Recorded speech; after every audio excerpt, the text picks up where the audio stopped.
Assalamualaikum warahmatullahi wabarakatuh. Alhamdulillah, nasta'inuhu wa nastaghfiruh wa na'udzu bihi min shururi anfusina wa min sayyiati a'malina. Man yahdihillahu fala mudilla lahu wa man yudlil fala hadiya lahu.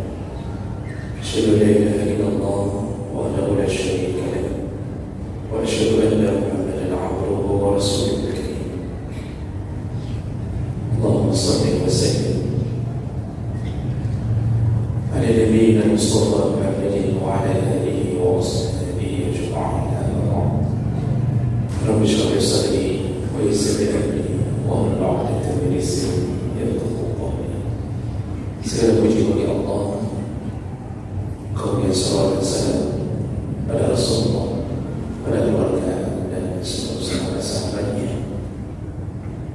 Ya Allah, biarkan insyaAllah beberapa dari ibu jamaah salat maghrib dan isya yang telah hadir kepada Allah Subhanahu wa ta'ala.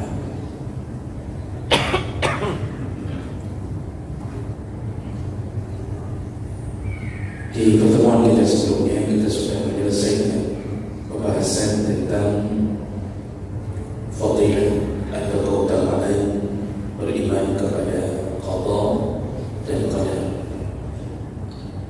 Kita sudah bahas banyak judul seputar rukun iman dan rukun Islam. Malam ini kita pindah ke judul yang baru. Kita akan membahas tentang fadilah taubah, yaitu fadilah taubah. Dan ini akan membahas tentang bagaimana kemuliaan orang-orang yang bertaubat dan bagaimana maha mulianya Allah menerima orang-orang yang bertaubat. Kalau kita hidup dengan manusia, kita kembali pada jalan yang benar yang diinginkan oleh manusia itu, biasanya kita cuma mendapatkan ucapan sanjungan. Orang akan mengatakan alhamdulillah, dia sudah baik. Itu kalau hubungannya dengan manusia. Tapi kalau berhubungan dengan Allah, setelah kita mengkhianati Allah, bisa jadi bertahun-tahun lamanya berbuat maksiat. Namun ketika taubat, ternyata tidak hanya diberikan ucapan-ucapan terima kasih, tapi Allah bisa beri lebih daripada itu. Padahal yang dia terima adalah hambanya yang berdosa, hamba yang pernah mengkhianatinya, hamba yang pernah bermaksiat kepadanya, tapi ternyata diberi kelebihan. Ini adalah di antara salah satu kasih sayang Allah Subhanahu wa ta'ala. Maka oleh karena itu, kita akan melihat bagaimana keagungan Allah memberikan hadiah yang banyak kepada mereka yang bertaubat. Sebelumnya kita kenali dulu apa itu taubat. Taubatan atau taubatun itu berasal dari bahasa Arab taba yatubu taubah, yang arti dasarnya adalah ar-ruju', yaitu kembali. Jadi disebut dengan taubah dalam syariat, yaitu orang-orang yang kembali kepada Allah, meninggalkan semua dosa-dosanya dan bertekad untuk tidak pernah melakukannya kembali, lalu dia memperbaiki sisa hidupnya, maka mereka disebut telah menjalani taubat. Jadi ini definisi taubat yang dimaksud dalam syariat. Lalu taubat itu secara umum itu ada dua macam, dua jenis. Menurut versi Taimiyah, dia mengatakan at-taubah naw'an. Taubat itu ada dua macam. Yang pertama wajib wa mustahab.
taubat yang pertama. Lalu beliau menyambung ada taubat model kedua, yaitu wal mustahabbah, taubat yang sunnah, yaitu at-taubah min tarkil mustahabbat wa fi'lil makruhat, yaitu taubat daripada melakukan amalan-amalan yang makruh. Jadi pada sebenarnya perkara makruh ini kan tidak sampai menimbulkan dosa, karena definisi makruh apabila ditinggalkan berpahala dilakukan tidak berdosa, tapi tetap disuruh taubat, karena mengulang-ulang perkara makruh itu bisa jatuh ke dalam dosa. Orang yang saleh itu yang haram dia tinggalkan, yang makruh dia jauhi. Maka semua perbuatan makruh yang dibenci Allah walaupun tidak jatuh dalam dosa, sebaiknya memang tidak dipelihara.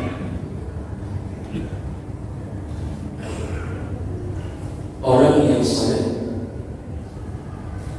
dengan tidak melakukan perkara yang sunnah, maka dia jatuh ke dalam makruh. Berwudu meninggalkan sunnah berarti jatuh ke dalam perkara. Meninggalkan siwak sebelum salat selalu begitu, atau ketika perkara-perkara yang disunahkan untuk bersiwak dia tinggalkan, juga bisa jatuh ke dalam perkara yang, atau dia melakukan yang memang dasarnya makruh, memakan sesuatu yang menyebabkan tersakitinya orang lain dengan bau makanan itu. Kalau dibawa ke dalam salat, maka itu jatuh ke dalam perkara yang, atau seseorang apabila berhadapan dengan rokok, di sisi para ulama disebutkan rokok itu memang ada khilaf dalam hukumnya. Sebahagian mengatakan makruh, sebahagian mengatakan haram, dan bahkan ada sebagian kecil mengatakan mubah. Kalau kita ambil patokan merokok itu makruh, maka kita disuruh taubat dari kelakuan itu. Kalau mengambil patokan apa lagi haram, kalau mengambil patokan bahwa merokok itu haram, seharusnya sudah taubat dari merokok. Yang makruh disunahkan untuk ditaubatkan. Jadi jangan sampai difonis dulu oleh dokter mengatakan bahwa bapak tidak boleh merokok lagi, ini baru sudah minta pegang. Itu berarti kita sudah mendapatkan efek daripada rokok, maka wajib taubat. Sebelum itu terjadi sunnah taubat, sunnah taubat.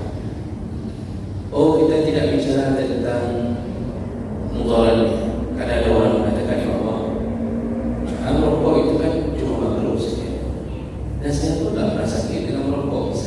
Contoh orang mengatakan bahwa kita tidak bicara tentang mudarat yang ditimbulkan, tapi paling kurang dengan merokok saja kita sudah jatuh ke dalam dosa terzina, membuang-buang harta. Kita buang-buang harta, dijadikan makanan pun tak jadi, dibuat minuman pun tak bisa.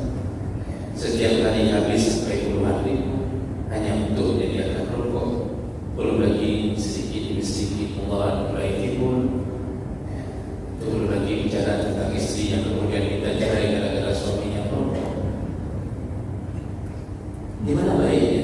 Maka seharusnya walaupun kita yakin bisa ambil hukum tidak haram atau makruh saja, seharusnya disunahkan taubat juga. Karena tidak ada sisi baiknya, itu hanya akal-akalan saja. Kalau orang mengatakan, saya kalau nggak merokok nggak bisa fokus, saya kalau nggak merokok nggak baca kitab pun nggak lepas, itu hanya akal-akalan saja. Maka tidak ada satupun orang yang merokok bisa mengingkari tentang buruknya atau efek negatifnya dari merokok. Tidak ada yang bisa mengingkari. Makanya saya sering mengatakan bahwa tidak perlu perlu bicara tentang dari huruf kebiasaan manusia saja. Harus taubat dari rokok itu karena memang rokok itu dampaknya buruk, dan yang buruk itu selalu nalurinya memang menimbulkan hal yang negatif. Contohnya saja, tidak ada orang merokok yang mulai merokok dengan membaca bismillah. Coba praktekkan bagi bapak yang merokok, praktekkan sebelum merokok, bakar rokok, kemudian bismillah, bisa pasti nggak nyambung. Nggak nyambung itu. Dan orang nggak mau melakukannya. Kita suka baca ya bismillahirrahmanirrahim. Kalau merokok baca bismillahirrahmanirrahim, nggak mau dia baca bismillah. Bonbon sepedas apapun pasti orang baca bismillah. Makan bonbon yang sepedas apapun baca bismillah. Makan abon jadi. Bon jadi apa? Bon jadi. Bon jadi. Orang baca bismillah. Tapi merokok tidak. Jadi naluri ini sebenarnya bermain antara akal sehat. Maka dimohonkan Allah, taubat itu tidak mesti dari yang haram, tapi taubatlah dari perkara-perkara yang dibenci Allah Subhanahu wa taala. Walaupun mungkin kita tahu itu tidak sampai jatuh ke dalam dosa-dosa besar. Kemudian di antara semua rangkaian taubat bicara tentang taubat, maka taubatan yang dimaksud oleh Allah yang menyebabkan munculnya fadilah keutamaan setelah taubat adalah taubatan nasuha. Apa itu taubatan nasuha? Allah yang sebutkan dalam Al-Quran, tubu ila Allahi taubatan nasuha. Jadi ada yang menaikkan dengan cerita seorang pemuda bernama Nasuha. Padahal nasuha itu dasar katanya artinya nasaha, yang dasar maknanya adalah murni, ikhlas, bersih. Itu disebut nasuha. Jadi kalau nggak bercampur dengan sesuatu itu disebut nasuha. Maka disebut dengan taubat nasuha adalah taubat yang betul-betul ikhlas. Dia memurnikan hatinya betul-betul ikhlas, tidak bercampur dengan tendensi apapun, betul-betul dia lakukan hanya mengharap ridha dari Allah. Maka disebutlah taubatan nasuha. Itu makna nasuha. Nah, taubat nasuha inilah yang akan mendapatkan banyak kelebihan dari Allah Subhanahu wa taala. Kemudian pengetahuan berikutnya yang perlu kita tahu, ada orang yang sudah merasa taubat, padahal sebelumnya, mungkin dia tidak tahu bahwa dia belum taubat, karena tidak faham tentang apa itu taubat dan bagaimana syarat-syarat yang disebut dengan taubat. Ada orang yang selalu mengatakan di mana-mana saya sudah taubat, sekarang saya sudah taubat, padahal pada dasarnya dia belum memenuhi syarat taubat. Nah, kalau begitu harus tahu dulu syarat-syarat taubat yang Allah akan menjadikannya dari kelompok orang yang taubat dan nasuha siapa, bagaimana? Nah, ini para ulama menjelaskan. Nah, itu semuanya berdasarkan dari tadi. Ada beberapa syarat baru seseorang masuk dalam kategori taubat dan nasuha. Yang pertama, orang yang taubat itu adalah orang Islam. Maka tidak disebut taubat apabila orang kafir yang taubat dari dosa-dosanya tapi tidak pernah masuk Islam, itu tidak disebut taubat. Kita sering lihat dan dengar ada dosa yang kemudian dimandikan kembali di tempat ibadah yang mereka yakini dengan tujuan untuk membersihkan dirinya dari dosa-dosa. Jadi dibersihkan dengan air, kemudian di macam-macam sesuai dengan agama masing-masing. Lalu mereka merasa mereka sudah taubat. Dalam agama kita, semua mereka tidak disebut taubat sampai mereka masuk Islam, lalu itu disebut dengan taubat. Jadi orang yang taubat yang dimaksud Allah adalah orang Islam yang jatuh dalam dosa dan kemudian bertaubat. Selama dia mukmin, taubatnya dihitung oleh Allah. Kalau dia bukan mukmin, mau baik sekalipun setelah taubat, tetap di sisi Allah yang belum taubat, kecuali dia masuk. Dan ini dijelaskan dalam surah An-Nisa. Allah mengatakan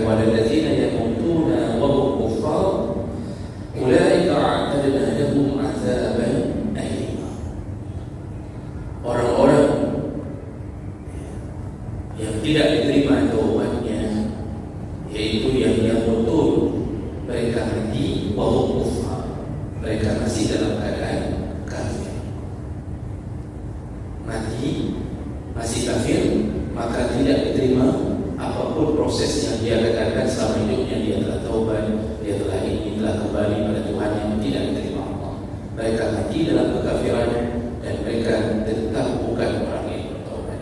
Allah tambahkan, "Ulaika a'tadna lahum 'adzaban alima." Dan kami sediakan untuk mereka siksa yang pedih. Jadi Bapak Ibu yang Allah muliakan, jangan merasa bahwa seakan-akan di luar Islam ada orang-orang yang sudah taubat. Taubatnya orang di luar Islam adalah dengan masuk Islam. Dan itu harus kita yakini. Kalau kita tidak yakin dengan kekafiran di luar agama Islam, berarti kita pun mendukung kekafiran. Jadi ada orang yang tidak yakin dengan mengatakan, ya mereka yang sudah taubat, mereka juga baik. Setelah taubat maka mungkin ada yang lebih baik mereka daripada kita. Itu berarti kita mendukung kekafiran. Jadi salah satu daripada akidah adalah meyakini tentang di luar Islam adalah kafir. Itu tak boleh diragukan. Jadi jangan merasa ragu seakan-akan agama di luar kita adalah agama yang benar. Ini salah satu kerusakan akidah. Itu syarat pertama, yang taubat adalah orang Islam. Kemudian yang kedua, syaratnya ada ikhlas. Allah tidak akan terima taubat dengan motif ingin naik jalan. Taubat karena ingin dipilih oleh rakyat jelang 2024,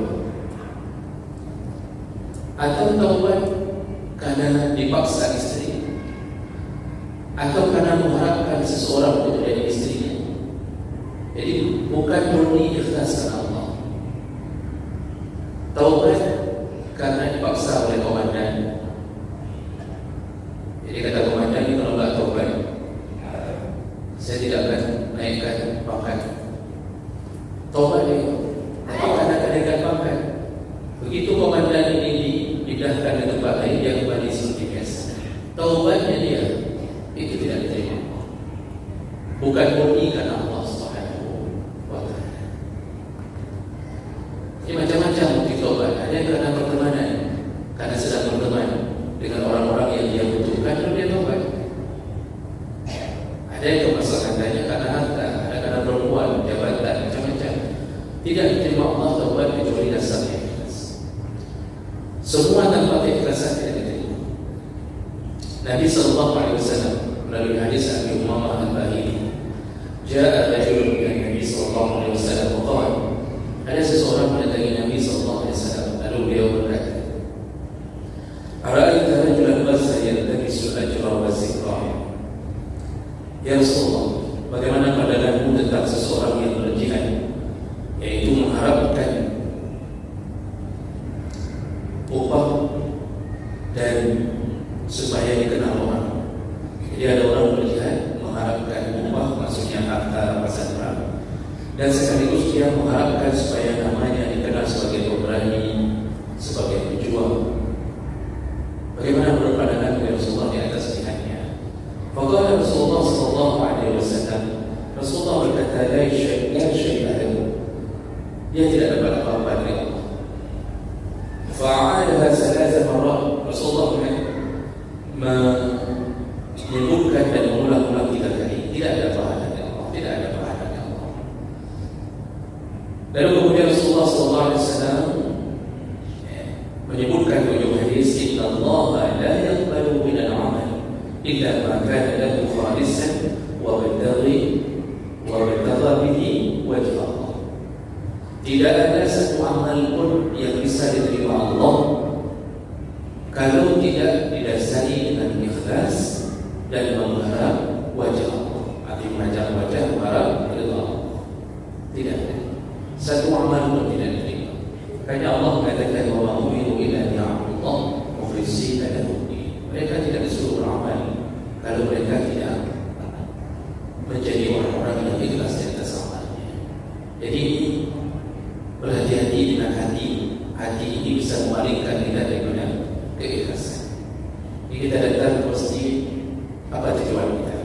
murni karena ingin ibadah menjumpai Allah, dan murni karena ingin memakmurkan masjid, menuntut ilmu, maka semua mereka mendapatkan hasil amalnya. Tapi kalau ada di antara kita yang duduk tapi karena tidak enak dengan temannya, ini tadi mungkin ada yang ingin keluar dari kopi, lalu temannya mengatakan aduh ini yang dah maju ke orang lain ke Aisyah, maka sudah ke Aisyah aduh ini, akhirnya terpaksa duduk. Ini duduknya dia, walaupun ikut pengajian, tapi tidak dapat doa dari mereka, tidak dapat apapun. Hatinya di kedai kopi, badannya di tempat pengajian, tidak dapat apapun. Makanya taubat pun harus ikhlas. Motifnya karena takut pada Allah, mengharap ridha Allah. Boleh takut pada kekuasaannya, takut pada nerakanya, takut pada azabnya, atau merindukan surganya. Yang pokoknya berhubungan dengan Allah SWT. Itu syarat kedua baru diterima taubat. Sudah ikhlas, belum tentu diterima. Ada syarat yang ketiga. Apa dia? Yaitu dia harus akui dosa-dosanya. Mengakui dosa ini maksudnya dia tahu bahwa dia berdosa. Dia rendahkan dirinya di hadapan Allah SWT, dan dia mengakui terhinanya dia dalam melakukan dosa. Dan ini Nabi pernah sebutkan kepada Aisyah ketika Aisyah mendapatkan fitnah. Jadi Aisyah pernah fitnah dalam kisah hadisul ifki, itu fitnah kepada Aisyah yang Aisyah pulang dari medan perang di Tantu. Rupanya Aisyah pergi ke sumur, kemudian penantu yang membawa Aisyah mengira Aisyah sudah masuk ke dalam kemahnya. Mereka pergi, rupanya Aisyah masih di sumur. Dia mencari cincinnya yang hilang. Tertinggallah Aisyah. Lalu akhirnya bertemu dengan Safwan. Akhirnya Safwan menyuruh Aisyah naik ke atas kudanya, dan Safwan berjalan di bawah kuda. Dibawalah pulang Aisyah ke Madinah. Orang-orang melihat bahwa Safwan bersama istri Nabi. Lalu Abdullah bin Ubay bin Salul dengan semua kaum munafik mengambil kesempatan memfitnah Aisyah, mengatakan Aisyah selingkuh dengan Safwan. Rasulullah manusia biasa yang kalau tidak didatangkan wahyu maka dia tidak tahu apa yang terjadi. Akhirnya Rasulullah pun karena tidak tahu apa yang terjadi, beliau memulangkan Aisyah ke rumah ayahnya sekitaran hampir 5 bulan sambil menunggu jawaban dari Allah apakah Aisyah benar selingkuh atau tidak. Ini pelajaran bagi kita Bapak Ibu. Jangan sembarangan begitu dapat fitnah langsung kita ceraikan istri langsung menuduh suaminya berzina. Paling kurang tunggu apa? Tunggu wahyu. Bukan, kita tak dapat wahyu lagi. Yang bertabayunlah, carilah apakah benar atau tidak. Itu amalan Nabi SAW. Nah, ketika itu Nabi mengatakan kepada Aisyah, ya Aisyah, fa'innahu qad balaghani anki kaza wa kaza. Telah sampai berita kepadaku tentangmu begini dan begini. Fa'in kunti bari'atun fasayyibarni Allah. Kalau engkau tidak berdosa apapun, Allah akan memberi kabar bahwa engkau tidak berdosa. Jadi tenang saja, Allah akan kasih kabar engkau tidak berdosa. Tapi belum turun pada waktu itu. Wa ikuti al-mamti bizambi. Kalau seandainya benar engkau melakukan dosa, fastaghfiri, maka bertaubat, beristighfarlah kepada Allah, wa tubi ilaihi, lalu bertaubatlah kepadanya. Fa innal 'abda idza i'tarafa, seorang hamba kalau mengakui dosanya, i'tarafa bi dzambi, kalau seorang hamba mengakui dosanya, summa taba ila Allah, lalu dia taubat kepada Allah, taballahu alaihi, maka Allah akan menerima taubatnya. Dan di antara syarat bertaubat adalah akui dulu dosa. Aku itu tak usah kepada orang, kepada Allah. Jadi dalam salat kita kadang-kadang terurai air mata, mengingat bahwa kita ini begitu hinanya, begitu besarnya dosa kita, begitu jeleknya perilaku kita. Nabi saja yang baru melakukan dosa-dosa yang sifatnya bisa diampuni Allah, tapi mereka merasa bahwa mereka telah melakukan hina. Nabi Adam alaihissalam mengakui dosanya. Jadi ketika diturunkan oleh Allah,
menzalimi diriku sendiri. Dia akui dosanya. Jadi rendahkan dulu di hadapan Allah. Jadi jangan sombong, taubat. Tapi tak pernah merasa bahwa dia pernah melakukan dosa. Ini di antara syarat. Lalu syarat keempat, an-nadam, sesali. Setelah akui sesali, ada tak rasa penyesalan bahwa dulu kita masa muda kita pernah melakukan ini dan itu. Hari ini Allah telah beri hidayah. Adakah teringat sekali-sekali duduk ketika kita mendengarkan lantunan ayat-ayat Quran, mungkin di televisi yang ditampakkan terjemahannya, lalu kita mulai merasa terbawa. Dulu kita pergi lakukan ini, lakukan itu, lalu merasa hati ini begitu sempit, menyesali apa yang kita lakukan. Menyesal itu sudah bahagian daripada akan diterima taubat. Jadi harus ada penyesalan. Jadi tidak boleh bangga. Tidak boleh bangga dengan dosa. Rasulullah SAW menyebutkan dalam hadis riwayat Ahmad Ibnu Majah dengan derajat yang sahih, kata Rasulullah, an-nadamu taubat. Penyesalan ada taubat. Ada sebagian orang merasa taubat, tapi kalau cerita dengan sesamanya, dia akan cerita dulu. Wah, Masya Allah, dulu waktu saya muda itu semua cewek-cewek dosa ini, Masya Allah, itu semuanya mantan pacar saya itu. Bangganya itu masih cerita bahwa dulu waktu saya masih bertugas, itu sudah berapa orang saya turun di sini. Oh, kalau berani macam-macam sama saya sekolahkan terus. Saya dorong langsung, itu korban saya sudah banyak. Ada berani sama saya satu pun. Dia ngaku taubat, sudah berada di saf-safnya orang saleh. Tapi kalau cerita tentang dosa-dosa, bangganya dia terhadap dosa. Dia pernah jadi preman, dia pernah bunuh orang, dia pernah ini, dia pernah mencuri punya orang. Gak ada yang tahu sampai sekarang. Seandainya saya tak taubat, mungkin saya bisa lanjutkan. Dia pernah menjadi hacker, mengambil uang dari rekening orang, bintangnya dia ketika menipu orang. Dia bangga.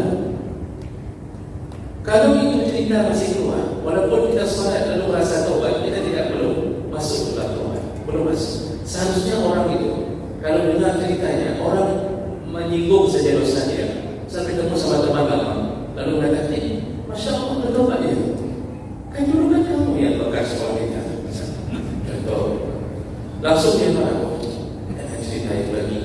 Kan kamu kan yang dulu kami tangkap waktu kamu berzina. Jangan cerita itu lagi. Kan kamu kan yang punya pacar sampai 12 orang. Jangan cerita itu lagi.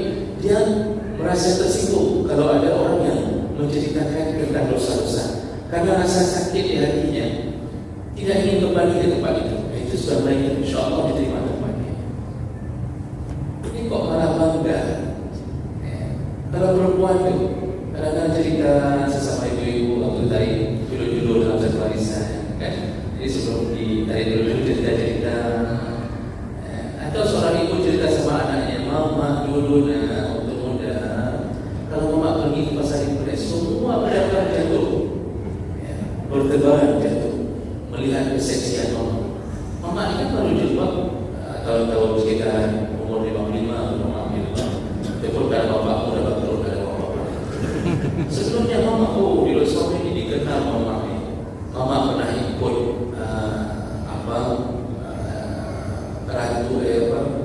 putri Aceh apalah, mama bisa dari ini, mama bisa dari. Kalau mama pakai permintaan, binatang pun berhenti. Mama pernah dikejar anjing dari itu. Bangga cerita dia punya maksiat masa lalu. Ini belum taubat. Walaupun sekarang sudah pakai gamis besar, sudah pakai jilbab besar, orangnya pun sudah besar, tidak terima taubat. Maka penyesalan itu ada tidak? Pernah tak nangis sendiri dengan Allah? Pernah tidak kita merasa, ya Allah, kok ke situ kita lakukan? Kok itu? Nah itu. Kalau selalu menyesal dan malu sekali, berarti kita sudah mengambil salah satu daripada keampunan dalam taubat. Umar bin Khattab kalau melewati bekasan tempat dia bermain judi, itu langsung dibakar. Umar bin Khattab pernah kadang-kadang menangis, mengingat kebodohannya masa lalu. Yang buat adonan kue itu jadi berhala dia sembah sendiri. Lalu di kopi dia tersenyum sendiri dengan berhala setelah dia buat dia sembah. Lalu ketika tidak ada makanan dia makan berhala dia sendiri. Dia merasa sendiri, kok bisa bodohnya saya begitu. Ini taubat. Kemudian syarat yang berikutnya adalah al-iqrar, segera berhenti dari dosa. Dosa apa kita? Zina. Dosa apa? Pornografi. Berhenti. Jangan lanjutkan. Kalau masih lanjut, maka kita dianggap belum taubat. Maka ini bersambung dengan syarat berikutnya, yaitu al-azam. Jadi dari ikrar, lepaskan dosa itu, jangan lakukan. Lalu berazamlah bahwa selama-lama dia tidak akan lakukan lagi perbuatan. Jadi berhenti dulu. Jadi yang suka lihat porno, berhenti. Sudah berhenti, berazam. Syarat berikutnya, sampai mati tidak akan jatuh lagi ke dalam dosa. Jadi kadang-kadang taubat di umur 59 sampai lihat api, nampak lagi, nikmati lagi, lalu taubat lagi, lihat lagi. Apa kata Allah Subhanahu Wa Taala? Walau yusiru ala ma fa'alu wa hum ya'lamun. Allah tidak akan terima taubat yang orang melakukan israr, mengulang-ulang dosa.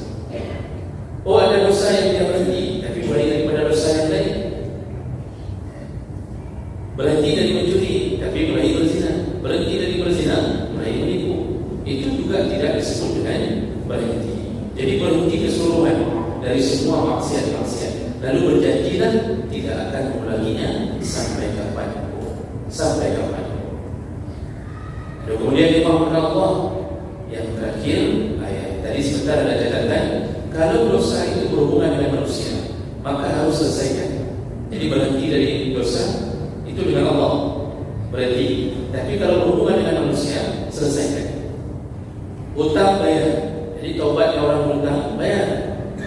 Jadi taubat hutang tak bayar. Katanya taubat hutang tak bayar. Apa taubat hutang tak bayar? Solat 5 waktu, solat tahajud, itu kan hanya memberi modal kepada orang yang kita sakiti tidak bayar hutang. Nanti di akhirat diambil semua pahala kita, lalu diberikanlah kepada orang yang kita tidak bayar hutang. Taubat yang mencuri bayar. Taubat yang merampok bayar. Selesaikan dosa. Kerugian apapun, materi, imateri, selesaikan. Taubat yang orang yang suka menjelek-jelekkan, mengumpat, maka segera minta maaf. Kalau hubungan dengan manusia, selesaikan. Ambil patok tanah orang, berikan kembali. Jadi jangan merasa taubat kalau masih ada urusan dengan orang, walaupun Rp1.000. Dulu pernah waktu SMA makan bakwan 2 bayar 1.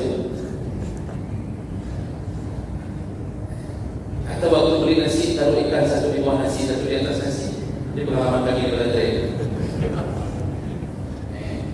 Kalau pernah begitu, maka datangi tempat itu bayar.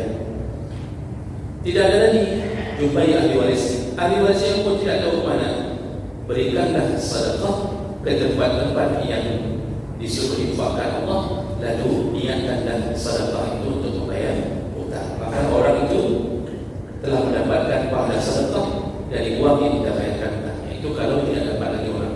Tapi cari dulu, jangan langsung masjid, cari dulu orang. Selesaikan. Kalau enggak selesai. Sampai kapanpun enggak selesai. Paling susah berhubungan dengan orang.